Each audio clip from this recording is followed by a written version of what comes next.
Hi, everybody. I'm Brittany Lewis with Forbes Breaking News. Joining me now is independent presidential candidate Robert F. Kennedy Jr. Mr. Kennedy, thank you so much for joining me today. Brittany, thank you for having me. We have a wide-ranging conversation prepared today, but I do want to start with the two-party system our country currently has. So you're from the most famous family of Democrats this country's ever seen, and you said before that it was painful for you to leave the party that has so much of family history in it.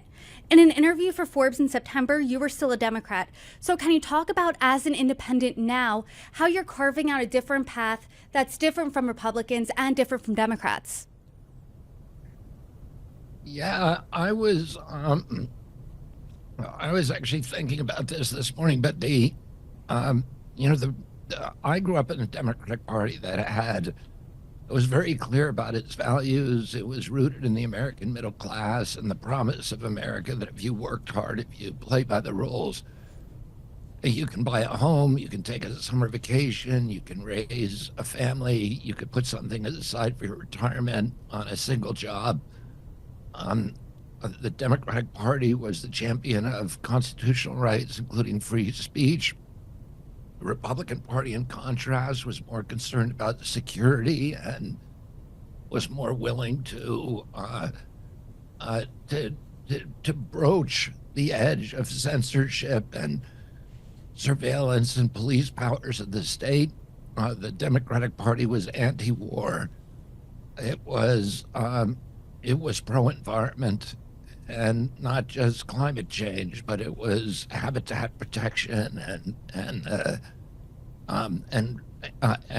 ending toxic exposures to children and to Americans in general, protecting our Purple Mountains majesty, our rivers, our streams, our landscapes.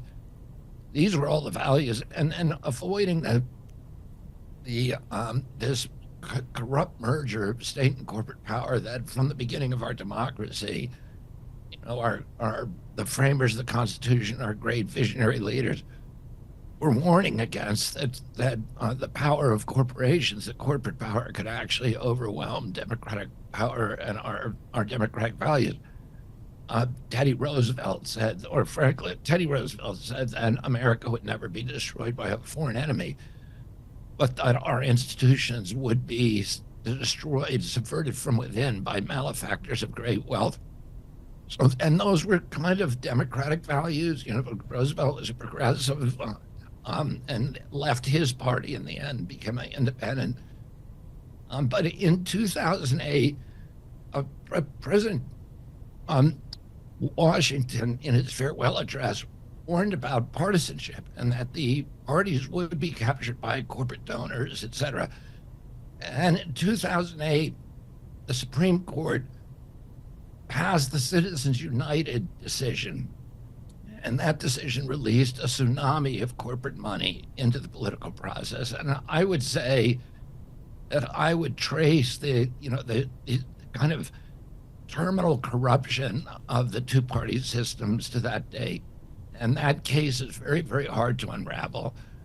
The Supreme Court said 100 years earlier, almost exactly to the date, the Congress had passed a rule that made it illegal for corporations to donate to federal political candidates. And that rule was critical in upending our democracy, which was already sinking. And 100 years later, the Supreme Court said, no, corporations that donations from corporations are actually a form of speech. They're therefore protected by the First Amendment.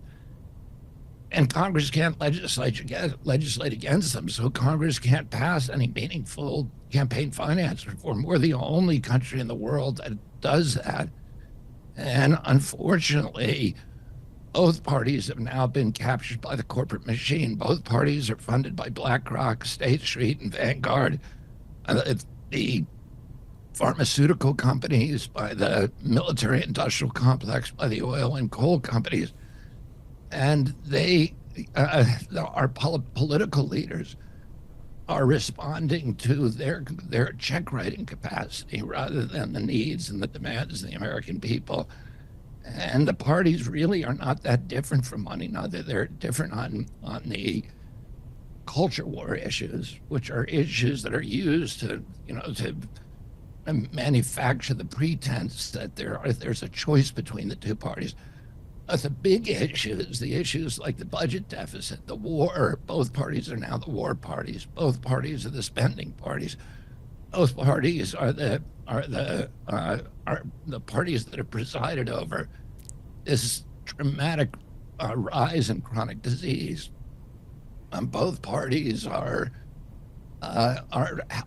forgotten about the American middle class and are responding more to their corporate patrons than to everyday Americans. And so I have found it that leaving that party was necessary for me to speak with a voice that represented the issues, the demands, the values, and the people that I want to represent. So now, as an independent, as we sit here in 2024, what type of are you looking for? More values that like democratic values from the 60s? You want to bring them in today? Because I know on a Citizen McCain podcast, you said that you are not bound by any ideology. So when people are voting for RFK Jr., what are they getting with that vote? You're voting for the issues that I care about. Number one, the issues of that I think are existential to our country, that every American is really deeply concerned with, but neither of the other parties are talking about. You're about ending these huge budget deficits. We're now $34 trillion.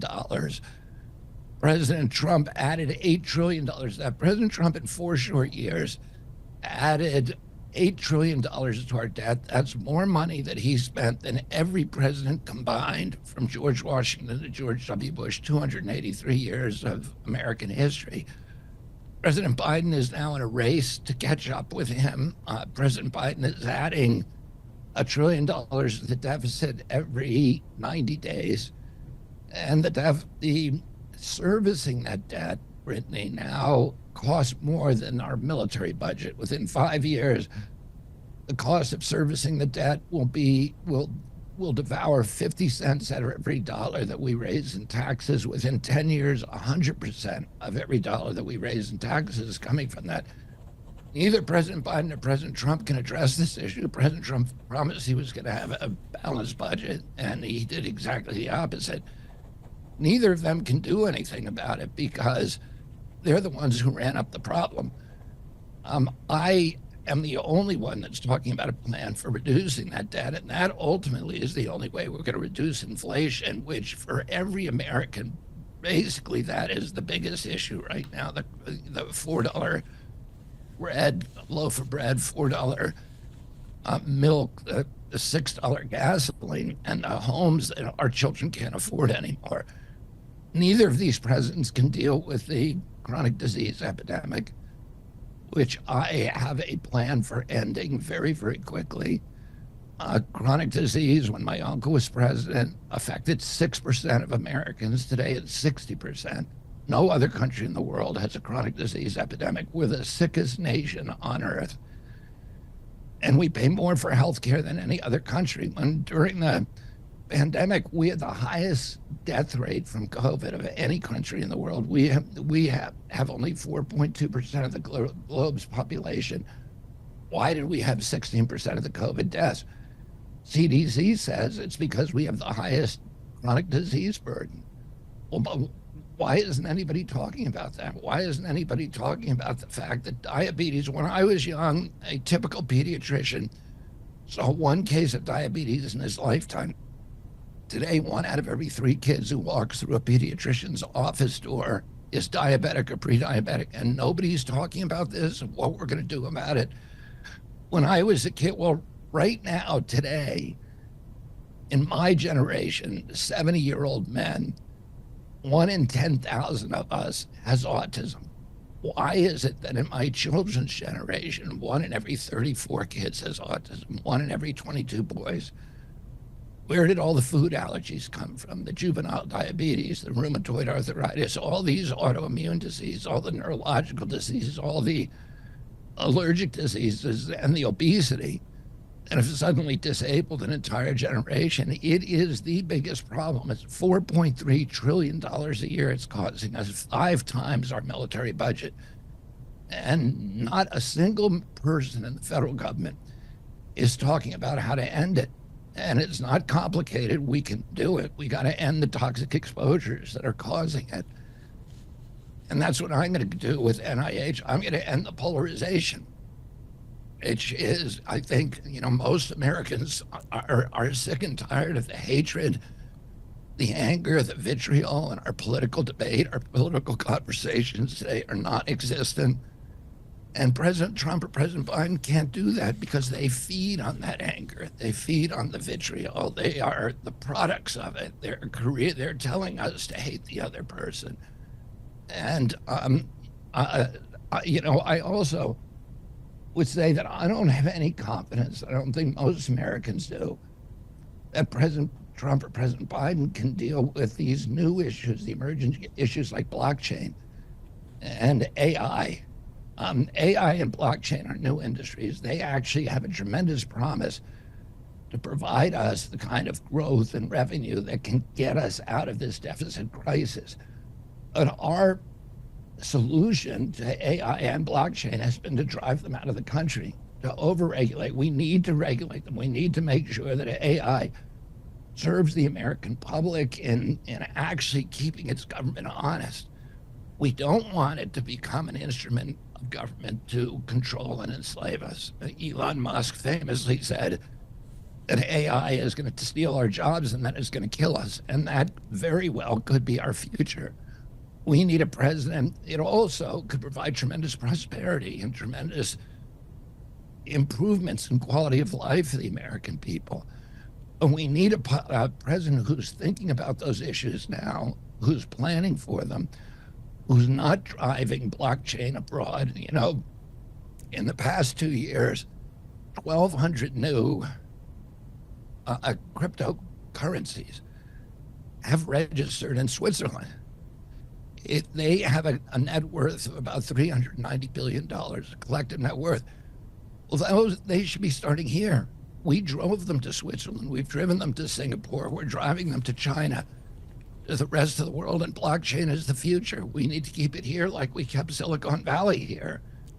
It is the future of our economy. It's the way that we're going to get out of this terrible deficit bind. We can't afford to be driving it abroad. And I don't think President Trump or President Biden is even thinking about this stuff. You just laid out a plethora of issues. I would like to touch on the last one first. When people talk about AI, it's almost a double-edged sword. They feel, A, we're at a paradigm shift right now. We can enter a new world. But B, hey, is that going to take my job? Day one of a Kennedy presidency, what are you doing when it comes to AI? Well, it's a really complex issue. And it's an issue, right now, President Biden's solution to it has been to bring in the biggest purveyors of AI, the big blue chip, 4 or 5 blue chip companies, to let them design our future. But I don't think that that's the right approach, because, of course, their solution to it is to create guardrails and will make sure that they're the only ones who can profit from it. And I don't think they care much about human rights, about civil rights, about constitutional rights, about the growth of the very, very disturbing growth of the surveillance state.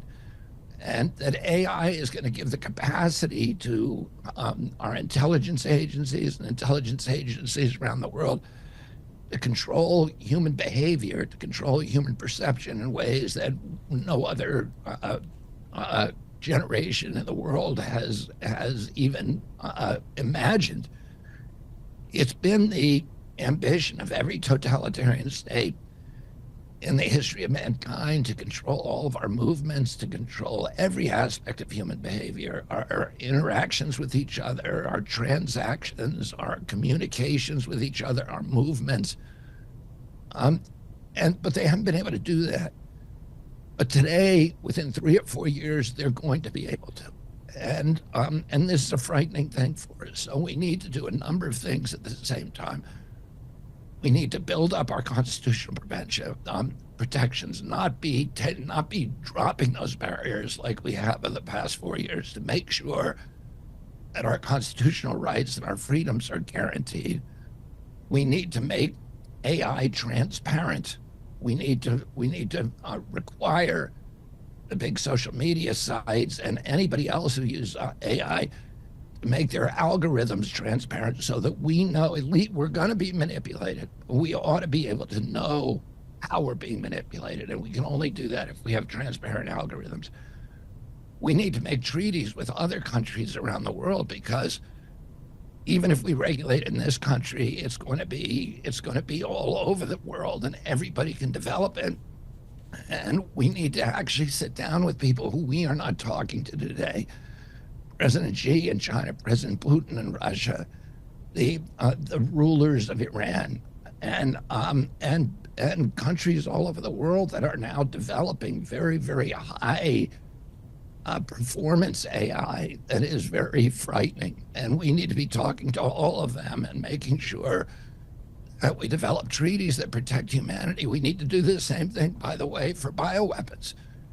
AI and bioweapons are a very, very bad marriage, and they could be catastrophic for humankind. And we need to reinstate 1972 Bioweapons Charter and the Geneva Convention to stop people from doing gain-of-function research, to stop them from, once and for all, from developing bioweapons. I know you said that for this type of conversation, we need to start talking, by we, I mean America needs to start talking to President Xi, President Putin, the leaders of Iran. What would those conversations look like? Because right now, U.S. relations with those countries are frosty at best. I think we need to de-escalate tensions with those countries. I think, our country, our big mistake has been projecting military power abroad rather than economic power. We shouldn't be scared to compete with those countries economically and all around the world.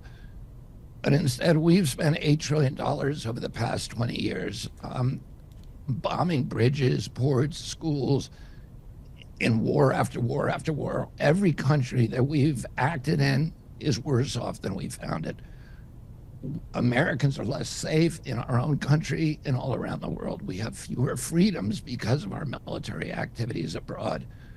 Our economy is now threatened because of BRICS, and because of the refugee crisis that we created in Europe through the Syrian and the Iraqi war. We sent 4 million refugees into Europe and destabilized every government, all the Western democracies in Europe. We ended up creating Brexit, with Britain leaving the European Union, all as the result ultimately of the Iraq and Syrian war. We created ISIS. We drove Iraq into a proxy posture with Iran, exactly the foreign policy outcome that we'd been trying to avoid for 25 years. So war has not served us well. It has been a catastrophe for our economy. We have hollowed out the American middle class at home. We should be spending $65 billion not in Ukraine, enriching Northrop Grumman and Boeing and Lockheed, but bringing that home and paying for childcare, for which the returns of an investment for childcare, for every $1 million you spend on childcare, there's 18 jobs created. For every $1 million you spend on the military, there's 2 jobs created. We need to invest that money we're spending on things that actually grow our economy rather than things that shrink it. And war does not grow it. War is an orphaned investment. The Chinese today, well, we've spent $8 trillion bombing bridges and ports and roads. They've spent $8 trillion building them, and they now have friends all over the world. They're the principal creditor in virtually every nation in Latin America, every nation in Africa. And they're making friendships and investments and getting returns on investments in those countries. And we ought to be doing that, not them. We ought to be competing with them, which would be good for everybody in the world. Nobody wants to see a hot war between us and China, between us and Russia. People want to see competition, and that will be good for the whole world. I do want to get back to a previous point you just made. Are you saying rather that the United States is responsible for worldwide issues from everything from Brexit to ISIS? Our war in Iraq led directly to the creation of ISIS. It led to Brexit. See, ultimately, because we drove 4 million immigrants into Europe, and that was the impetus for the vote on Brexit. The flood of immigrants into those countries, and they're destabilized today. The riots we're seeing in France, there's problems now all over Europe because of that, and those are the direct blowback from our war in Iraq, and that's just one war. That war cost $3.6 trillion. And then it had spillover wars in Syria, which have kind of created enemies for us all over the world where we should have friends. Foreign policy, as you're noting, continues to be on the forefront of the minds of American voters. Under a Kennedy administration, a Kennedy presidency, what do U.S. relations look like abroad? My uncle was asked, President Kennedy was asked by his best friend, Ben Bradley, what do you want in your gravestone? And he told Bradley he kept the peace. He said the principal job of a president of the United States is to keep our country out of war. And he managed to do that during his 1,000 days in office. He never sent a combat troop abroad to die. He kept us out of Laos. He kept us out of Cuba in '61. He kept us out of Germany at the Checkpoint Charlie crisis in '62. He kept us out of Cuba during the Cuban Missile Crisis once again in '62. And he refused to send combat troops to Vietnam. And a month before he died, he ordered all military advisors home from Vietnam. And today, and he said, this didn't make him an isolationist, and I'm not an isolationist. He said, we need to be projecting economic power abroad. I don't want children in Africa and Latin America, when they hear about the United States of America, to think of a man with a gun and in camo. I want them to think of a Peace Corps volunteer. I want them to think of the USAID program, the Alliance for Progress, which he created those programs in order to put America on the side of the poor, to grow the middle class in countries all over the world. And as a result of that, today, there are more statues to President Kennedy in Africa and Latin America and in Asia, more boulevards named after him, more avenues, more parks and schools and universities and hospitals than any other president of the United States, and probably more than all other presidents combined. And that was an effective foreign policy. When he was president, we were the richest country in the world. We had half the wealth on earth. We had created a middle class that was the largest economic engine that ever devised by humanity, and we depleted that through our addiction to war. That's what's destroyed the American middle class, and I want to rebuild the middle class here and rebuild our moral authority abroad. I'm going to do that by winding down the war machine and competing economically by projecting economic power rather than military power. Mr. Kennedy, I appreciate your time today. Thank you so much for joining me. Thank you so much for having me, Brittany. Love talking to you.